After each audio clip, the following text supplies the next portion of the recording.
By the Grace of Lady Vader, Chapter 9. Leia hadn't had time to strap in before takeoff, so she just held onto the back of the pilot's seat and hoped that the artificial gravity wouldn't decide to go flaky with everything else.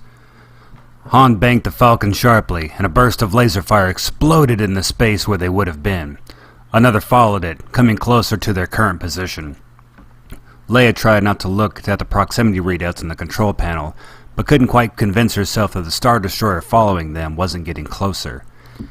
She didn't need the readouts to follow the TIE fighters that it had spit out after them. She could see them through the viewport, close enough sometimes to catch a glimpse of the masked and helmeted stormtroopers who piloted them.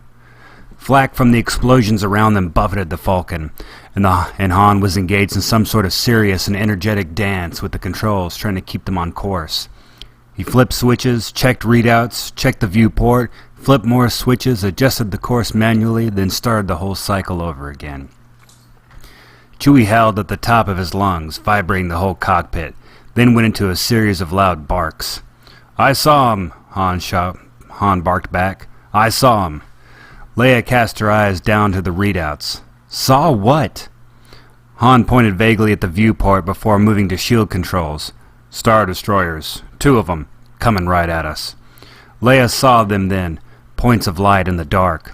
One was huge and hulking, a super Star Destroyer. The other was dwarfed in its shadow. "That's where my parents are, in that monster. Or it's where they live. No time for that."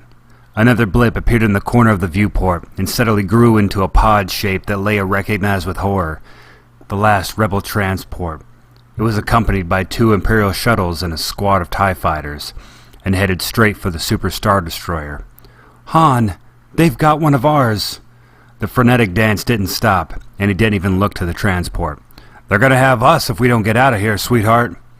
She couldn't think of an argument, but the sight of that last transport being towed into the Empire's hands, the transport that had waited for those who held their ground longest, the most devoted of ground staff.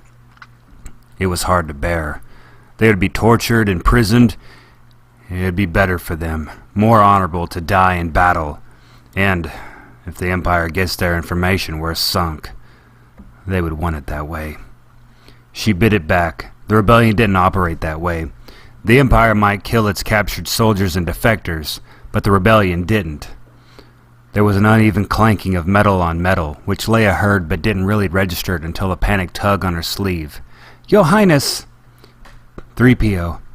Han reached across the control panel. 3PO threw his golden hands in the air and broke his usual protocol by interrupting him in an urgent tone. Sir, might I suggest—" But Han was having none of it. He never had any patience with 3PO. He turned to Leia. "Shut him up or shut him down." Leia was stunned into silence. He was often pushy and cocky, but he never presumed to give her an order before, and it was a cruel one. 3PO was irritating and fearful, but he was hers, damn it, and he was loyal and kind-hearted. He was a help and a friend to her. 3PO stopped talking on his own, but shot her a worried glance. Han didn't notice. Leia understood why he was doing this, and he knew she was silly to let it sting. After all, 3PO was a protocol droid. His expertise wasn't likely to be useful here. He probably wanted to advise them on proper forms of surrender. Han was already talking to Chewie again. "Check the deflector shield." Chewie barked something that didn't sound particularly hopeful. "Great," Han muttered. "Well, we can outmaneuver them." Without warning, he accelerated into the path of the behemoth Star Destroyer, banking the Falcon to its port. It didn't try to turn, but the smaller Star Destroyer did.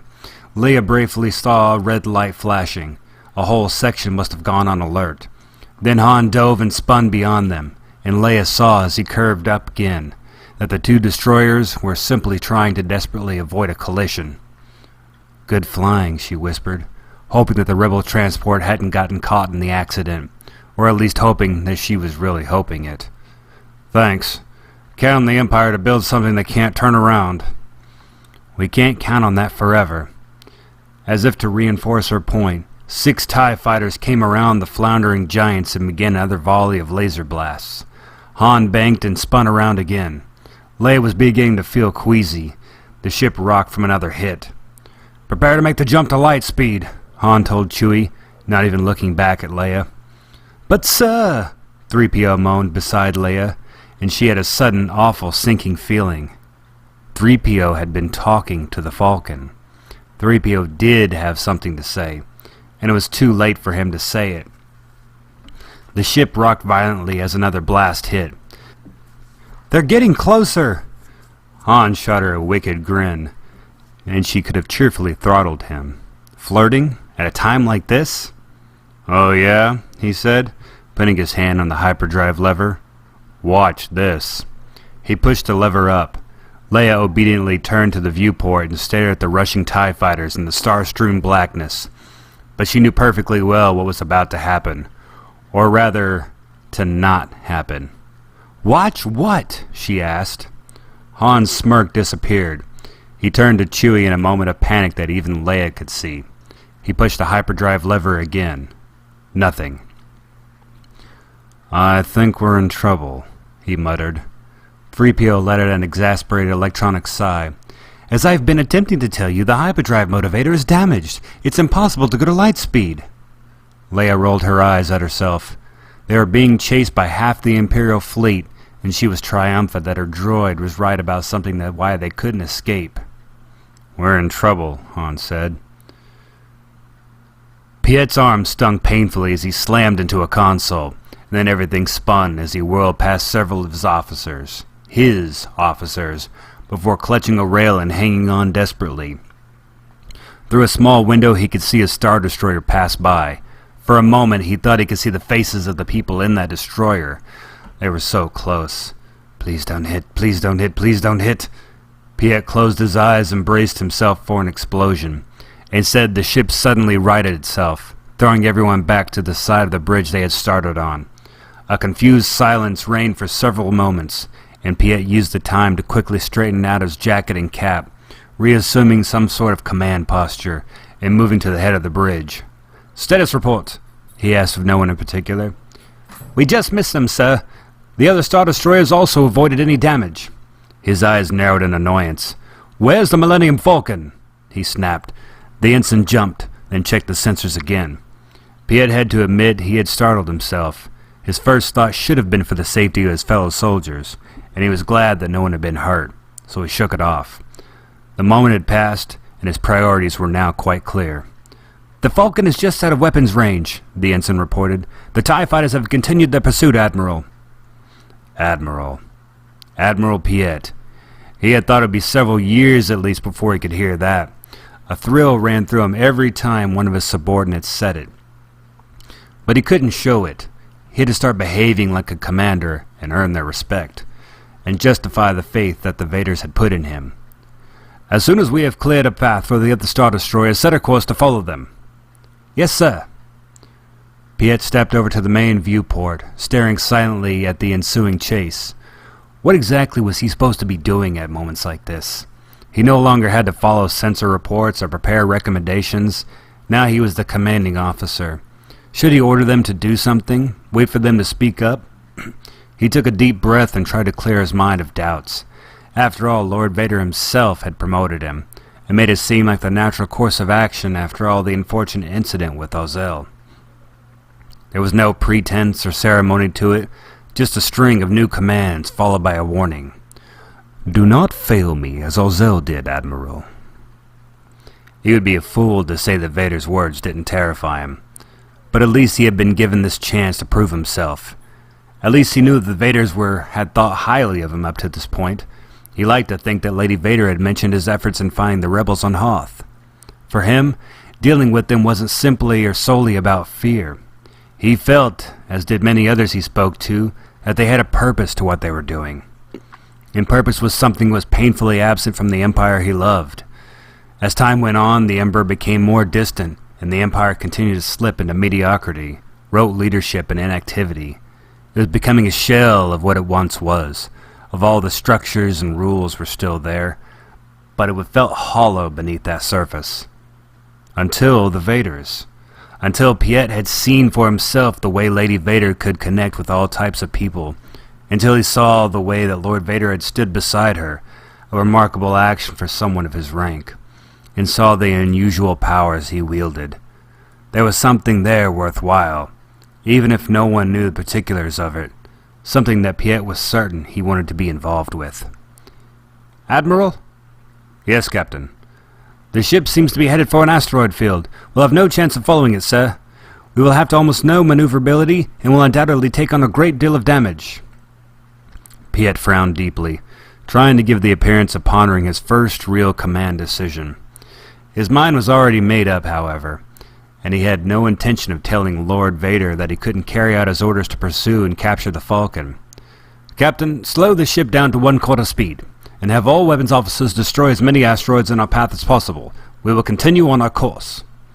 He noted with pleasure that no one looked surprised or doubtful of his decision. He placed his hands behind his back and turned back to his view of the asteroid field, of the galaxy.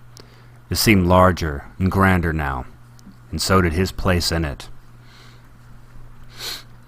Han stared at the viewport in disbelief, almost frozen out of his new development. Then a blast came from a TIE fighter and his brain kicked back into gear. They were in trouble, and it was his own damn fault. He had to fix it before he got all of them killed. Yeah, sure, but what the hell am I supposed to do?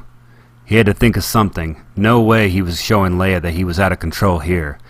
She was already looking at him like she was sure that he'd be the last thing she'd ever see, and she wasn't happy about it. Worse than that, somewhere under the annoyance and irritation, Han thought he saw a glimpse of raw, unadulterated fear. From Leia, that bothered him more than anything. "I'll fix it," he said. "How?" "Don't worry, I'll fix it." He got up and gestured for Chewie to follow him, then touched Leia's shoulder. "Just keep us straight." She looked at him blankly, then took the controls. She didn't like to fly, and Han thought the aversion had gotten worse in the last year or so, but she knew what she was doing. No more time to worry about it at any rate. Another fighter flew at them. Han ran back to the maintenance pit, Chewie at his heels. He jumped over the edge and down to the engine room. Everything looked in order, but everything always looked in order. There was some steam coming from a broken stabilizer, but nothing that would account for losing hyperdrive. He decided to tighten it anyway, to feel like he was doing something until he thought of something to do. "Chewie, toss me the hydrospanners." Chewie handed him the tool he asked for, then lowered himself down to examine other parts of the engines.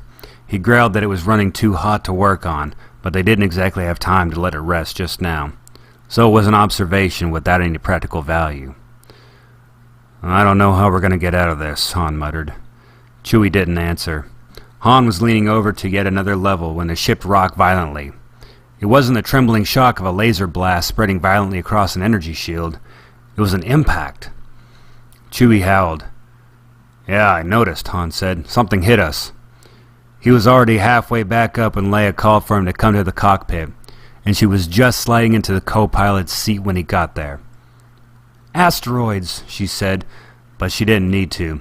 The asteroid field spread across them like a porous wall. Damn, on top of everything else, this sector. Must have been a collision, or... He stopped thinking and slipped into the pilot's seat. Between the Empire and a bunch of rocks, he figured he'd take his chances with the rocks. He didn't need to turn around to know that Chewie had settled into the navigator's seat. "Set 271. Out of the corner of his eye, he thought he could see that the technobabble hadn't fooled Leia at all. Her face was white and taut, but the fear was gone, replaced with even more irritation than usual. And Han thought, a little exhilaration? "You're going in?" she asked incredulously. Han shrugged. "Think they'll follow?" There was no joking answer. An asteroid flew at them, and Han had to put his concentration into flying around it. But when he glanced at Leia again, she was simply staring thoughtfully at the flying rocks. "Yes," she whispered, "they will." Han's eyes flickered to her again. He believed her. He had no reason to believe her, but he did. Not that it made a difference. He didn't have a choice. "I gotta go in anyway, sweetheart," he said. "But sir," 3PO said, "the odds of successfully navigating an asteroid field are 3,720 to 1. "Never tell me the odds," Han muttered, and didn't try to tell Leia to shut the droid down. If he'd listened to the nattering droid in the first place, he might have gone into a more sensible direction. Not that he'd ever admit that outside his own head. The asteroid suddenly became more densely packed. There was no time at all for talking or thinking, only flying. One asteroid the size of a house bounced off another, and Han had to dive away from it, then bang sharply to avoid another one that was coming up from beneath. As he turned, he saw that Leia was right. The Empire was following. A pinprick flash of light caught his eye, and he saw 3 TIE bombers bursting through the explosion. Behind them, the giant Star Destroyer blasted an asteroid out of its way. "This could be bad," he said. "Could be?" Leia's voice had taken back more of its acerbic tone, and Han was glad to hear it. Another asteroid flew at them, and Han swerved around it. He spared a look back at Leia. "This might not be the best idea I've ever had." 2 asteroids collided in front of them, sending out an explosion of smaller rocks, which buffeted the Falcon. Leia shook her head. "We're going to get pulverized if we stay out here." There was no arguing with it, but Han couldn't think of a way out. It wasn't like he could just land somewhere. "That's it. I have to land." "I'm going to get closer to one of the big ones," he said, and barely heard her protest, though 3PO's was annoyingly loud. The first big one he saw was jagged and likely to break. He crested it and dropped down behind it. "Think. Don't let the Empire see where you're going, or they'll just pulverize you along with the asteroid they're clearing out." "Right," he said to himself. "What are you doing?" Leia asked. "Fixing this. Hold on." Finally, he saw the one he needed. "There. That'll do." "Do for what?" "Yeah." It was almost still, and he could see a gently carved crater with a deep cave in it. Perfect. Decent hand at last. "Excuse me, ma'am," 3PO said somewhere behind him, "but where are we going?"